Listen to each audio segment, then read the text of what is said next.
Hi friends, ఏం చేస్తున్నారు? అందరూ బాగున్నారా? కొంచెం లేట్గా పెట్టండి వీడియో. ఈ అమ్మవారు శుక్రవారం రోజు చేస్తున్నానండి ఈ వీడియో. అమ్మవారికి అయితే పొంగలి పులిహోర అవి చేశాను. పులిహోర అయితే ఇంకా కలపలేదండి, పులుసు వేడిగా ఉందని అన్నం ఆరబెడుతున్నాను.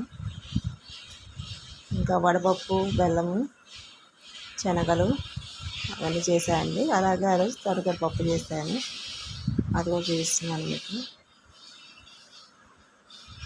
చూడండి, నేనైతే బంతిపూలతో డెకరేషన్ చేశాను అండి. అట్లా చేయకూడదు అంటున్నారు.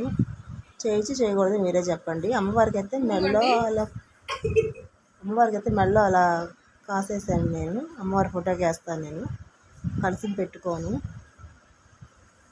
బంతిపూలతో అలా చేయకూడదు, మీరే కామెంట్ బాక్స్లో కామెంట్ చేయండి. అమ్మవారికి అయితే ఈ చీర పెట్టుకున్నాను, అలాగే పువ్వులు, గాజులు, తాంబూలం పెట్టుకున్నాను. తాంబూలం ఇంకా పెట్టలేక మీ వీడియో తీయలేదండి, తర్వాత తీసాను.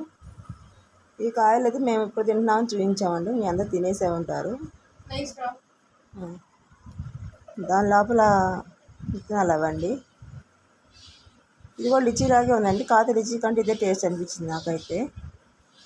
ఇలాగే ఒంగోలు పిల్ల ఛానల్ని సపోర్ట్ చేయండి, సబ్స్క్రైబ్ చేసుకోండి. థ్యాంక్ యూ అండి అందరికీ.